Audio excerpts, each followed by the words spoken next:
¿En qué momento se jodió el Perú? Hace décadas que buscamos la respuesta y siempre terminamos echándole la culpa a los que nos han gobernado. Son palabras que se me vienen a la mente cada vez que alguien me pregunta, ¿por qué en Perú no salen jugadores? ¿Qué le falta a la nación incaica para generar atletas de élite mundial? Después de todo, la diversidad llega a ser una característica particular de nuestro país.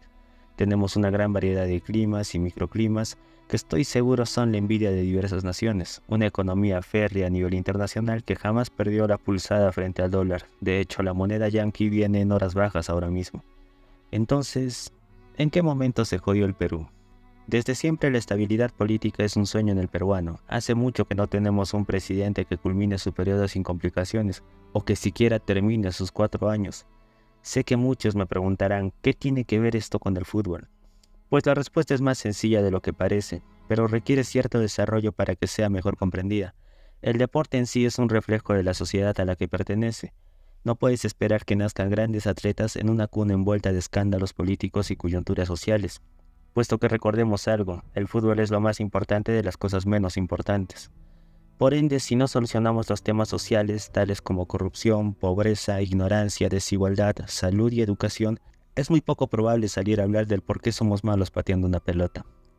El gobierno peruano tiene un paupérrimo desempeño desde hace mucho. Seguro que muchos tienen un suceso histórico que pueda llegar a explicar el declive del país, y es que existen bastantes puntos de inflexión que fungen de explicación a nuestra realidad actual. La oncena de Leguía, la reforma agraria, la hiperinflación de Alan García, Sendero Luminoso de Abimael Guzmán y el movimiento revolucionario izquierdista en la época del terrorismo, la venta del país cortesía de Fujimori, caso Odebrecht de Ollanta y Pedro Pablo Kuczynski, la incapacidad de Pedro Castillo y actualmente la vacancia de Dina Boluarte, quien termina siendo el peor mandato del Perú en el presente siglo. Como puedes ver, la dirigencia peruana nunca tuvo un líder como la gente, pero lastimosamente fueron los que mejor preparados estaban para el cargo. Si yo le preguntara a cada uno de ustedes cómo solucionaría esta crisis política actual, estoy seguro de que nadie me daría una respuesta realista o posible de ejecutarse en la praxis. Y ojo con esto, yo tampoco sabría qué responder a dicha duda, puesto que no tengo ni idea de política. ¿Saben por qué? Porque no se me enseñó nada al respecto. Porque en el colegio nunca me explicaron qué es una moción de vacancia, a qué se refiere la ideología política, cuál es la diferencia entre comunismo o izquierdismo, cómo se ejecuta un mercado de libre comercio sin que éste corra el riesgo de emancipar una autonomía económica que perjudique al pueblo y genere un monopolio natural. Para serte honesto, en el colegio ni siquiera leí la Constitución Política Real. Como mucho me exigían el librito de 80 páginas que tenía el rótulo de Constitución Política del Perú 2017, actualizado. Ahora que estoy en la universidad, al seguir una carrera especializada en ciencias, el conocimiento que tengo referente a lo que es la política es lo que he ido aprendiendo por mi cuenta. Casi que nada se me enseña directamente de alguien erudito en el tema. La ignorancia referente a la política es la razón por la cual el país atraviesa estos problemas, que repercute inexorablemente en el deporte actual. El sueño de todo niño que adora el fútbol es volverse deportista acreditado, vivir de meter goles y ser portada del FC o el eFootball. Pero la realidad es que el Perú no necesita futbolistas con urgencia, para nada. Eso sería más una consecuencia. ¿Saben de qué? De una dirigencia capacitada y diestra en el ámbito mercadotécnico. ¿Cuánto se invierte en las divisiones menores? La Federación Peruana de Fútbol invierte alrededor de 5 millones de soles. Al cambio son más o menos $1.500.000. Estos distribuidos alrededor de todo el país. ¿Cuántos campeonatos inferiores existen en el país? Este año directamente no se jugó ninguno, porque con la reciente Liga 3 se clasificaron muchas reservas de algunos clubes, de los más importantes del país.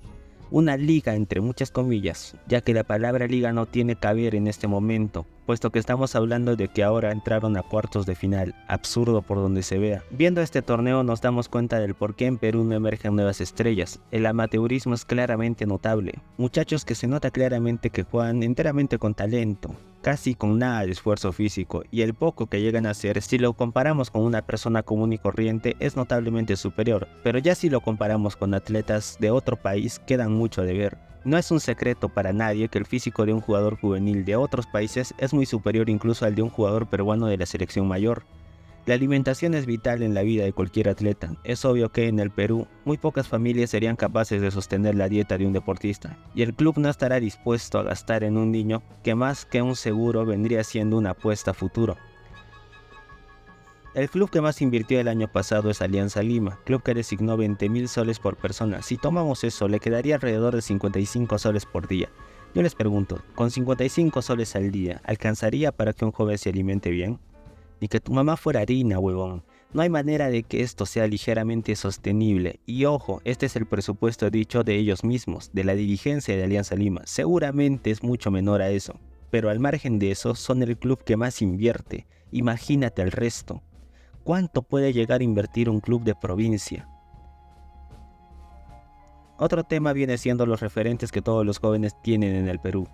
¿Cuántos jugadores en Perú conocemos con escándalos? Así no te gusta el fútbol, seguramente escuchaste alguna vez que Pablito, referente de Alianza Lima, Universitario o Cristal, fueron encontrados en un tono media semana, atragantándose con whisky, etiqueta negra obviamente, porque es un jugador y necesita flexear el dinero que tiene. Sé que muchos me dirán que da igual, si rinde en el campo todo lo demás no importa. ¿En serio creen que la vida nocturna no causa problemas con su rendimiento en el campo? Si su respuesta es sí, tengo derecho a preguntarles a los cuántos años jugó Ronaldinho su último partido oficial. ¿A qué edad se retiró Maradona? ¿Con cuántos años se fue a jugar Neymar a la Liga Árabe pensando más en su retiro que en su actualidad futbolística? ¿Cuántas lesiones lleva Lamine Yamal en lo que va de temporada? No digo que el jugador deba ser un robot, que solo se centre en entrenar y jugar, para nada. Pero existen momentos para relajarse que son las vacaciones a final de temporada. De ahí el resto, lo mejor es poner en claro cómo es la vida de un deportista de élite. Vuelvo y repito, no tengo nada en contra de que se diviertan. De hecho, cuando salieron las quejas de algunos jugadores por no tener vacaciones a causa del Mundial de Clubes, en cierta forma yo estaba de acuerdo con muchos de ellos, puesto que casi que no tienen vacaciones, casi que no tienen feriados. Si es Día de la Madre, tienen que estar jugando. Si es Día del Padre, tienen que estar en el campo. Hay equipos que juegan hasta en Navidad en la Premier League, huevón. Obviamente se merecen un descanso, pero precisamente este descanso es merecido cuando rinden de manera óptima en el juego. No cuando se la pasan de juerga en juerga y ni siquiera pueden dar un pase en el campo. Ahí es cuando hay un problema. La mayoría tiene una idea equivocada de cómo es la vida de un deportista de élite, y esa es la segunda problemática en el deporte peruano. Tienden a pensar que ser un jugador de fútbol es cobrar grandes cantidades de dinero y ser portada de múltiples revistas, cuando la realidad es totalmente diferente. Siempre se debatió el por qué los futbolistas cobraban sueldos exorbitantes, que son 10 veces más de lo que cobra un maestro, médico o ingeniero. La realidad es que el salario es proporcional a la dificultad de destacar en tu ámbito laboral. Me refiero a que es más complicado para un deportista debutar en primera división que ingresar a una universidad nacional en Perú. Claro, estamos comparando el inicio de la carrera. Si comparamos este número con los juveniles que vienen entrenando en las instalaciones de Universitario, por ejemplo, si bien es cierto no tenemos un dato exacto, sabemos que obviamente superan los 10.000 entre todas las sedes que tiene el cuadro crema por todo el país. Sabiendo eso, los 6 juveniles que alcanzaron un contrato profesional con el cuadro merengue el año pasado se siente muy bajo con respecto a la tasa de aspirantes, y estamos hablando solo de conseguir un contrato. No postulamos que puedan vivir del fútbol, que seguramente no lo harán, o sobrevivirán jugando en segunda, tercera o incluso en la Copa Perú. Una realidad con la que se chocan muchos jóvenes en este país. Sabiendo eso, se podría decir que es lógico que un joven que destaque y sea reconocido por su buen juego se sienta con la potestad de poder realizar cualquier acto, puesto que en un país tan escaso de talentos emergentes cualquier flor nos hace la primavera. Y precisamente esa mentalidad es la que apaga a nuestros jugadores, el ser ajenos a la realidad. Estoy seguro que algunos de aquí vivieron esa situación. Cuando estás en la selección de tu colegio, quedas muchas veces exonerado de realizar ciertas actividades por el simple hecho de representar a tu institución. Recuerdo bien que cuando estaba en la selección de mi colegio hicimos un trato con algunos profesores de que si llegábamos a semifinal en el campeonato que estábamos compitiendo nos aprobarían el curso, una idea que a priori puede sonar gracioso, pero que si lo piensas mejor es perjudicial, porque sí nos exoneraron ese trimestre del curso. O sea que en el Perú se nos enseña que el fútbol está separado de la educación y el ámbito académico.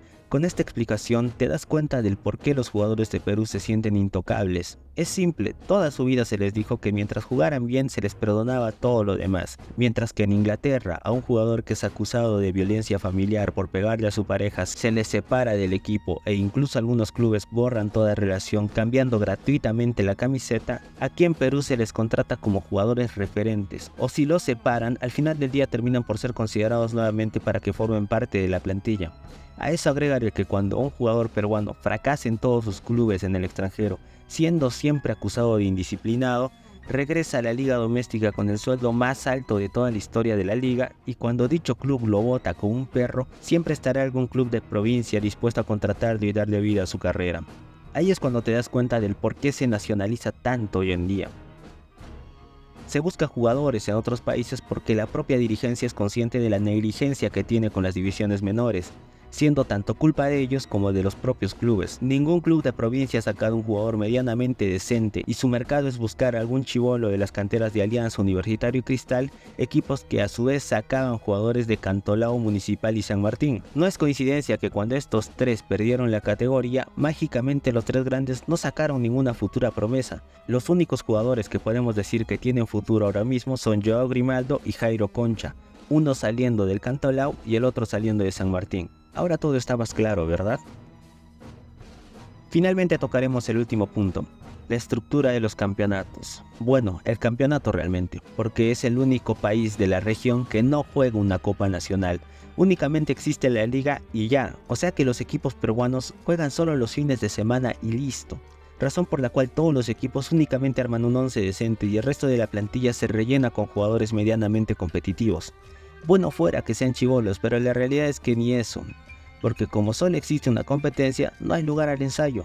Entonces el apostar por los jóvenes no es una opción viable. Si hablamos de competencias internacionales, un equipo peruano no es candidato a nada, es más, ni siquiera se puede considerar los competitivos, lo que significa que el equipo peruano tiene 4 meses de doble competencia y listo, el resto del año solo juega un partido fin de semana. ¿Qué necesidad tiene de armar dos planteles en esta situación? La mediocridad en su máximo esplendor.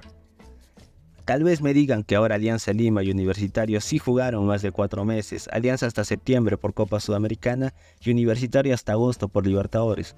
Bueno, ¿por qué es tan sorprendente esto? Porque es algo atípico, no es una constante, es algo variable, algo que no debía de pasar según la lógica. Y al único al que medianamente se le puede dar cierto crédito es a Universitario, porque llega a octavos y campeón del torneo de apertura. Pero Universitario no es el Perú, todos los logros y proezas son para el Club Crema, sus logros no cambian la realidad de nuestro fútbol, no mejora al resto que viene en caída. Alianza Lima es el claro ejemplo de lo que digo, si bien es cierto realiza una campaña muy buena a nivel internacional, en el plano local dejó mucho a deber. Solo un 11, ¿recuerdas? Este año Alianza no levantará ningún trofeo, y eso para un cuadro grande es un fracaso, lo mismo va para Sporting Cristal. La mediocridad de solo tener un torneo lleva más peso de lo que uno cree. No hay obligación para los cuadros el tener un plantel amplio. Solo tienen que no pelear por la baja y si se puede tomar algún cupo internacional para hacer acto de presencia durante 6 jornadas, cobrar la plata que dejan estos mismos y listo. Con eso su temporada está más que hecha. Es una estupidez tremenda que solo puede ser cortesía de la gran mente de Lozano y su gestión. El formato se parecerá al de Argentina, un país que saca jugadores de alto nivel, pero que tiene una Copa y Supercopa, competencias que obligan a los argentinos a tener un plantel amplio para poder disputar todos los torneos que juegan. Pero aún así queda mucho a deber en comparación con la liga más fuerte que tenemos en la región, que es la liga brasileña. Liga que se encuentra entre las mejores del mundo. Mantienen un culo de competencias, no solo de la liga, que es el Brasileirao, formato europeo, todos contra todos, también tiene una copa, ligas estatales y copas estatales, razón por la cual tienen el nivel que tienen. Visto de esta forma se entiende por qué existe tanta diferencia entre los cuadros peruanos y el resto, o entre los propios cuadros brasileños y el resto del continente. No es solo el dinero, es la competitividad que tienen en el plano local, algo de lo que carece nuestra apreciada Liga 1. Es triste pensar que lo único que se nos avecina son tiempos oscuros, pero la realidad no es solo no tener divisiones menores. Esa es solo una de las razones de la decadencia, pero ¿saben qué? Los dirigentes que vemos ahí y que tan idiotas nos parecen, lastimosamente son lo mejor que podemos ofrecer, porque el tío Pedro, que es panadero, no haría una mejor gestión, seguramente sería peor. Ninguno de nosotros tiene la suficiente entereza para poder cambiar todo esto, porque todo empieza por nosotros. Y ojo con esto, yo no estoy diciendo que esté a favor de ellos y que debamos apoyarlos, para nada, su dirigencia me parece paupérrima y es de criticar en cada uno de sus pasos. Pero también es una realidad que ninguno de nosotros tiene la suficiente entereza para poder cambiar todo esto, porque todo empieza por nosotros, los que no nos dignamos a emprender una revolución. Hasta hace poco hablaba de la política, pero ¿cuántos de nosotros no evadimos la realidad para justificarnos como lo hace Dina Boluarte? ¿Cuántos no tomamos decisiones estúpidas como Agustín Lozano? ¿Cuántos no sabíamos el significado de las palabras, pero las usábamos como lo hacía Pedro Castillo? El fútbol y la política son el reflejo de lo que somos como sociedad.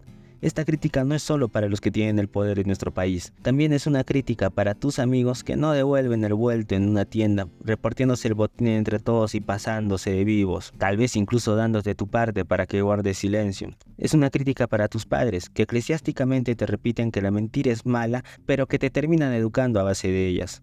Es una crítica para ti, que piensas que tus ideas son las que revolucionarán el mundo, pero no estás dispuesto a realizar ninguna acción cuando alguien la pasa mal. Para mí, que termino contradiciéndome día con día, cambiando mis opiniones y no siendo honesto conmigo mismo. ¿Queremos cambiar el rumbo? Pues solo hay una forma, cambiar nosotros. Cambiar nosotros mismos con pequeñas acciones que, aunque parezcan intrascendentes, puede cambiar la vida de las personas. No a una escala macroscópica, pero sí de manera personal. Seamos conscientes del poder que tenemos ahora mismo para cambiar esta sociedad de manera personal, no por poder, no por inteligencia, mucho menos por economía, simplemente porque somos Perú y queremos estar de vuelta.